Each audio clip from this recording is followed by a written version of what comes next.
Doctor, എന്റെ medical ജീവിതത്തിലെ ആദ്യത്തെ അനുഭവമായത്. ഈ ഉടുമ്പൽപ്പെട്ടിൽ 2 കേസുകളേ വരാറുള്ളൂ. ഒന്ന് മലയടി വാരത്തുള്ള ആക്സിഡന്റ് കേസുകൾ, പിന്നെ ഇവിടുത്തെ തേവരുടെ ആളുകൾ ഉണ്ടാക്കുന്ന വെട്ട് കേസുകൾ. ദേ കൊണ്ടുപോകുന്ന ഒരെണ്ണം. എന്റെ ഓർമ്മയിൽ ഇവിടെ വന്നിട്ടുള്ളവരാരും ജീവനോടെ തിരിച്ചു പോയിട്ടില്ല. ബന്ധുക്കളെല്ലാം വിവരം അറിയിച്ചുള്ളൂ. ഒരു അത്ഭുതമാണ് സംഭവിച്ചിരിക്കുന്നത്. ഈശ്വരകൃപയാൽ അദ്ദേഹത്തിന് ജീവൻ തിരിച്ചു കിട്ടിയിരിക്കുന്നു.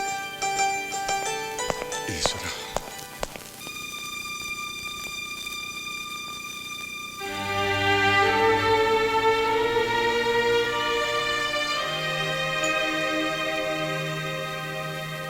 അങ്ങനെ അപ്പനൊരു അന്ത്യാഭിലാഷമുണ്ട്. എന്താണ്? ഒരു അരക്കുപ്പി ബ്രാൻഡ് മേടിച്ച് പൊട്ടിച്ചാൽ ലൂക്കോസ് ഉപ്പിക്കകത്തേക്ക് ഒഴിച്ചതാ. ചപ്പരൊന്നും മുണ്ടാണ്ട് കിടക്കണ്ട. ബ്രാൻഡ് കുടിക്കാൻ പറ്റിയ നേരം. ഓടാ പന്നി. അതെ, ഡ്യൂട്ടി കഴിഞ്ഞിട്ട് റോസമ്മ എന്നെ കണ്ടിട്ടേ പോകാവൂ.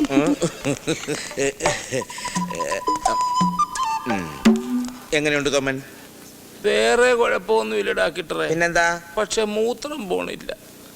ഈ ലൂക്കോസ് കയറ്റം നിർത്തിയിട്ടേ ഇത്തിരി മൂത്രം കയറ്റിയാൽ മതിയായിരുന്നു. അതെ, ഈ മൂത്രം അകത്തേക്ക് കയറ്റാനുള്ളതല്ല തൊമ്മൻ, അത് പുറത്തേക്ക് ഒഴിക്കാനുള്ളതാ. ഈ ട്രിപ്പ് കഴിഞ്ഞാൽ വേണേ പോകാം കേട്ടോ. എന്നാ ഇന്ന് തന്നെ ഡിസ്കണക്ട് ചെയ്തേക്ക് ഡോക്ടറെ.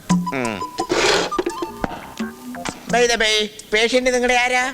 അപ്പനാണ്. ആഹാ, എന്തെങ്കിലും ഫാമിലി പ്രോബ്ലംസ് ഉണ്ടായിരുന്നോ?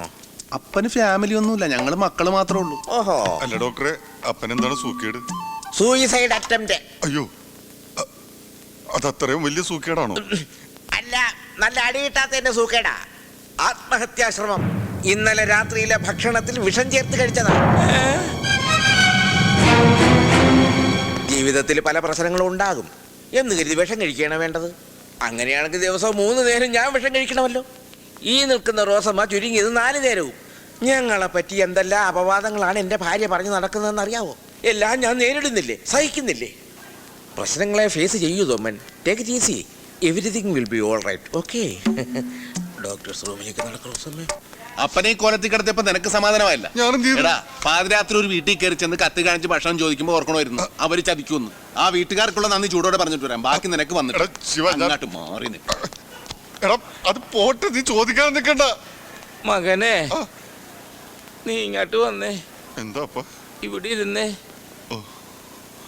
സത്യം പറ, പൂർവ്വവൈരാഗ്യം മനസ്സിൽ വെച്ചാണ്ട് നീ എനിക്ക് വിഷം തന്നതല്ലേ? അപ്പാ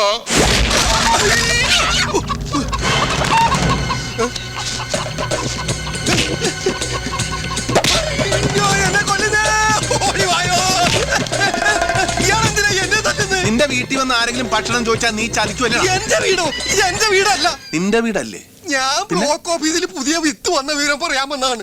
അന്നാ തനിക്ക് ആദ്യമേ പറഞ്ഞുകൂടായിരുന്നു. അതെങ്ങനെ? അടിക്കൊരു ഗ്യാപ്പ് തന്നെങ്കിലല്ലേ പറയാൻ പറ്റൂ. അപ്പൊ ഈ വീട്ടുകാരെവിടെയാണ്?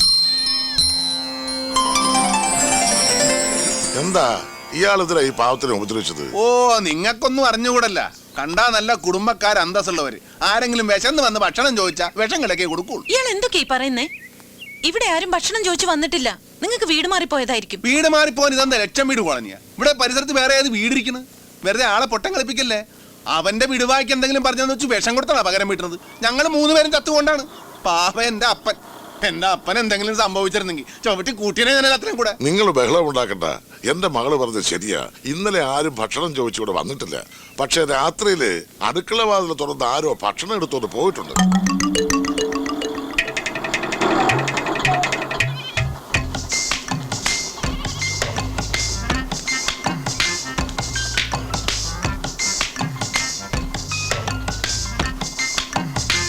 അപ്പ അടുക്കളയിൽ നിങ്ങൾ വിഷം കലക്കിയാണാ ഭക്ഷണം വെക്കണത്? ഭക്ഷണത്തില് വിഷം ചേർത്ത ശരിയാ. അത് മറ്റാർക്കും വേണ്ടിയല്ല, എനിക്കും എന്റെ ഈ മക്കൾക്കും വേണ്ടിയാ. എല്ലാം അവസാനിപ്പിച്ച് കുടുംബത്തോടെ അങ്ങ് പോകാൻ വേണ്ടി ചെയ്തതാ.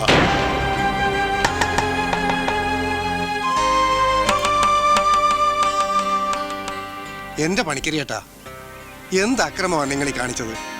ഈ കുട്ടികളുടെ കാര്യമെങ്കിലും ഒന്ന് ഓർക്കണ്ടേ? പിന്നെ ഞാൻ എന്താ ചെയ്യേണ്ടത്? തേവരുടെ ആളുകളെ ഇന്നോ നാളെയും വന്ന് എന്നെയും മക്കളെയും ഇറക്കി വിടും. അതിനു മുമ്പ് ഇവിടെ കിടന്ന് തന്നെ ചാകണം തോന്നി.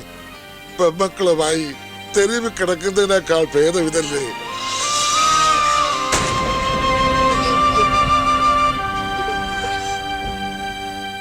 ഹാ ജീവിതത്തിൽ പ്രശ്നങ്ങൾ വരുമ്പോ ഇങ്ങനെയൊക്കെയാണാ ചിന്തിക്കണത്? ഞാനൊന്ന് ചോദിക്കട്ടെ, ഈ കൊടുങ്കാറ്റും സുനാമിയും വന്ന് എത്രാളത്തിന്റെ വീടും കുടിയൊക്കെ നശിച്ചിരിക്കണ്? അവരൊക്കെ തന്നെത്താൻ ചെയ്യാൻ പോവാ? ഈ കുടുംബത്തിലുള്ളവർ ജീവിച്ചിരിക്കണമെന്നാ ഒടയതമ്പുരാന്റെ കൽപ്പന. അതുകൊണ്ട് ഇവിടെ വെച്ച് ഞങ്ങളുടെ ലോറി കേടാകാനും ഇവൻ ഇങ്ങനെയൊക്കെ ചെയ്യാൻ തോന്നിയത്.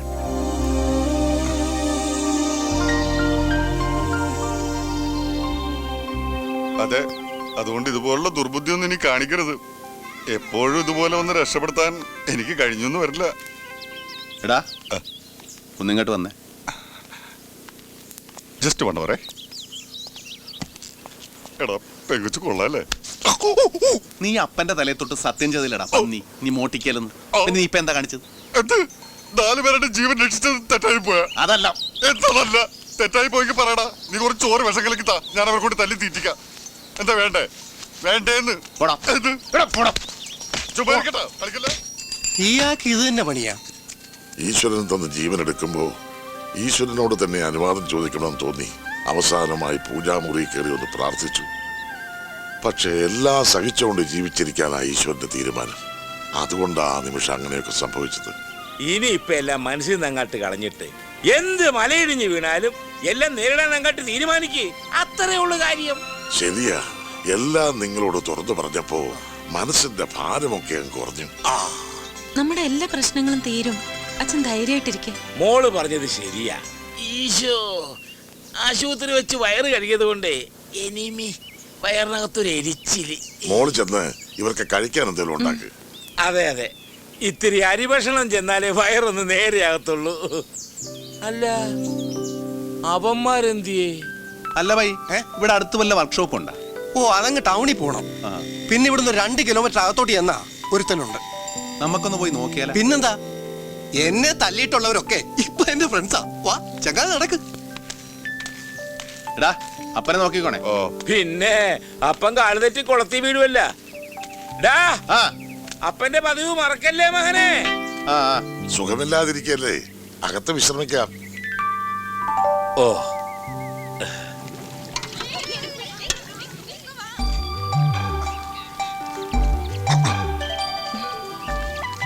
എന്താ? വിഷമൊഴിക്കാത്ത കുറച്ച് കഞ്ഞിവെള്ളം തരുമോ? കഞ്ഞി പാകായിട്ടില്ല. എങ്കിൽ ഞാനും കൂടി സഹായിക്കാം. എന്താണെന്നറിയില്ല, വെറുതെ ഇരിക്കുന്നത് എനിക്ക് വലിയ ഇഷ്ടമാണ്. ഇവിടെ ഞങ്ങൾക്ക് ചെയ്യാവുന്ന ജോലിയേ ഉള്ളൂ. നിങ്ങൾ അപ്പുറത്തേക്ക് പൊയ്ക്കോ. ഛെ, എങ്ങനെ പോകും മോളെ? ഇങ്ങോട്ട് മറിക്ക. ഇനിയും വല്ല വിഷമൊക്കെ ഇട്ട് തന്നാലോ? അതെ, എപ്പോഴും ഇങ്ങനെ വിഷത്തിന്റെ കഥ പറയണമെന്നില്ല. ഹേയ്, എന്താ കുട്ടി ഇത്? നിങ്ങളൊക്കെ ഇങ്ങനെ ദിക്സാക്ഷിയിലെ സംസാരിക്കുന്നത് കേൾക്കുമ്പോ വിഷമമുണ്ട് കേട്ടോ, വിഷമമുണ്ട്. എന്താ അനിയത്തി കുട്ടികളുടെ പേര്? എന്റെ പേര് സിന്ധു. ആ, ബിന്ദു. എന്താ ചേച്ചിയുടെ പേര്? ഷീല. ഷീല. ഞാൻ സത്യൻ. സത്യനും ഷീലയും. അല്ല, ചെമ്മീൻ കണ്ടിട്ടുണ്ടോ? ചെമ്മീനില്ല, ചാള മതി അമ്മാമ. Smart boy. ഒറ്റ വാക്കി പറഞ്ഞ ഇത് ശവക്കല്ലറ പോലെയാ. അകത്ത് കംപ്ലീറ്റ് ചീഞ്ഞു കിടക്കുക, പുറത്ത് നല്ല പെയിന്റും. എഞ്ചിൻ പണി മാത്രല്ല, ആക്സിലും പോയി കിടക്കുക. താനേ ശവമൊന്നും മാന്തിപ്പറിച്ച് വലിയ പണിയൊന്നും പണിയണ്ട. ഇതൊന്നും ഇവിടെ നിന്ന് ഓടാനുള്ള പരിപാടി തന്നാ മതി. ആക്സിൽ അഴിച്ചെടുത്ത് ലെയ്ത്തി കൊണ്ടുപോയി ത്രെഡ് കട്ട് ചെയ്യണം. നാളത്തേക്ക് വണ്ടി എടുക്കാം. ഇത് വല്ല ഇടങ്ങേറായല്ല. ഇവിടെ താമസിക്കാൻ വല്ല ലോഡ്ജ് വല്ലതും കിട്ടുവാ? ഈ നാട്ടിൽ ലോഡ്ജാ, അതൊക്കെ അങ്ങ് പട്ടണത്തിൽ പോണം. ഇവിടൊക്കെ കൃഷിക്കാരല്ലേ, പിന്നെ തേവരുടെ പണിക്കാരുടെ ഷെഡ് കാണും. തേവരോട് ചോദിച്ചാ തേവാരെന്ന് പറയുന്നുണ്ട് കുറെ നേരമായില്ല. ആരാണ് ഈ തേവാര്? തേവാരല്ല, തേവര്. എന്ത് പണ്ടാറോങ്കിലും ആകട്ടെ, ഈ നാട്ടിലെ ദൈവവും ജഗത്താനും ഒക്കെ ഈ തേവരാ. ശരിക്കും പറഞ്ഞാ തേവര് പാലക്കാടൻ മലയാളിയാ. 82-ൽ ഇവിടെ വന്ന് എല്ലാം വെട്ടിപ്പിടിച്ചതാ. ഇവിടുത്തെ പോലീസും പട്ടാളും ഒക്കെ ഈ തേവര് തന്നെയാ. സ്നേഹിച്ച കെട്ടിപ്പിടിച്ച് നക്കിക്കൊല്ലും, എടഞ്ഞ ഓടിച്ചിട്ട് വെട്ടിക്കൊല്ലും.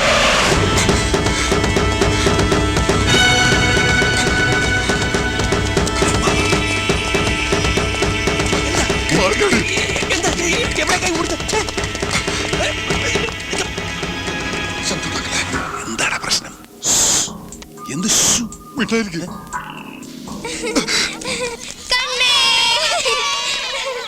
ഇനി നിങ്ങൾ പോയിട്ട് വിളിക്കും, മാമൻ കണ്ടുപിടിക്കാട്ടാ. 1 2 3 4 5 പേടിപ്പിച്ച് കളഞ്ഞോടാ പന്നി. നീ ഇങ്ങനെ കളിച്ചിരിച്ച് നടന്നോ? വണ്ടി പോകാൻ 3-4 ദിവസവും. വണ്ടി എടുത്തിട്ട് ഇപ്പൊ എവിടെ പോവാനാ? നമുക്ക് പണിയെടുത്ത് ജീവിച്ചാ പോരെ. അതിപ്പോ ഇവിടെ തന്നെ ആയാലെന്താ? അതിന് നിനക്ക് പണി വല്ലതും അറിയാവാ? ഇതേ നമ്മുടെ അപ്പനവിടെ വിറച്ചു തുടങ്ങിയിട്ടുണ്ട്. അപ്പനുള്ള വാർണിഷ് മേടിച്ചാ. ദേ, അന്യ വീടാണ്. അപ്പനോടെ ഒതുക്കത്തിലേക്ക് അടിക്കാൻ പറ. യാ, ഇങ്ങോട്ട് ഇങ്ങോട്ട്.